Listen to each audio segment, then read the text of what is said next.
सबको प्रभु यीशु मसीह के नाम में जय मसीह की। जीसस गॉस्पेल चैनल पर आप सबका स्वागत है।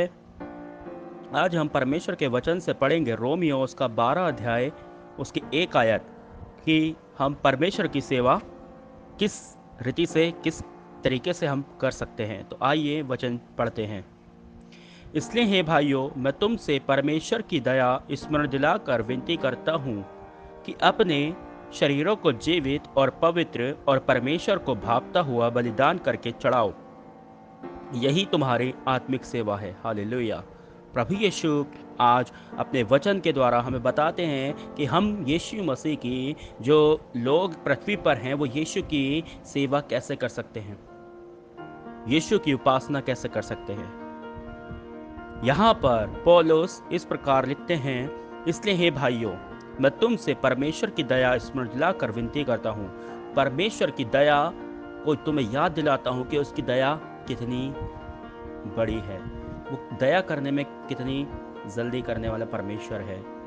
वो हम पर दया करता है। उसकी उस दया को याद करो और विनती करता हूँ कि हम उसकी दया को याद करें। यहाँ पर लिखा है, हे भाइयों, मैं तुमसे परमेश्वर की दया स्मरण दिलाकर विनती करता हूँ कि अपने शरीरों को जीवित, पहली चीज परमेश्वर का वचन कहता है कि अपने शरीरों को जीवित और पवित्र और परमेश्वर को भावता हुआ बलिदान करके चढ़ाओ।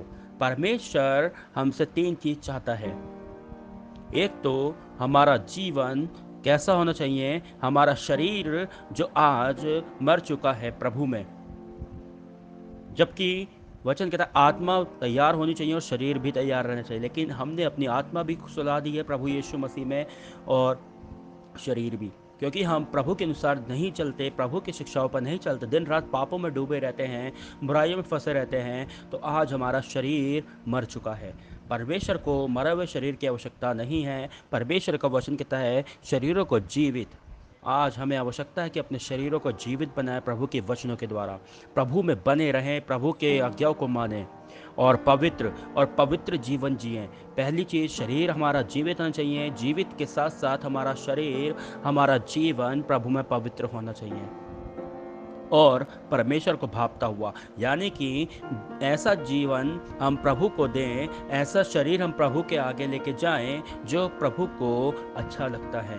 भावता हुआ यानी कि अच्छा, जो परमेश्वर को अच्छा लगता है वैसा शरीर, वैसा जीवन हम प्रभु को भावता हुआ बलिदान करके चढ़ाएं, क्योंकि वचन कहता है यही तुम्हारी आत्मिक सेवा है। मनुष्यों की जो पृथ्वी पर हैं, हमारी आत्मिक सेवा यही है कि अपने शरीर को जीवित रखें प्रभु में और पवित्र बनाए रखें, पापों को दूर रखें, बुराइयों को दूर रखें, अधर्मों को दूर रखें, गुनाहों को अपने जीवन से दूर रखें और पवित्र बनाएं। और थर्ड चीज कि भावता हुआ बलिदान करके चढ़ाएं, क्योंकि मनुष्य का संपूर्ण कर्तव्य यही है। मनुष्य का असल में पृथ्वी पर जन्म लेने का उद्देश्य यही कि हर एक मनुष्य प्रभु की स्तुति करे, उसके अनुसार अपना जीवन बिताए और अपने जीवन को पवित्र रखे। इस वचन से प्रभु आपको ढेर सारी आशीष दे। आमीन।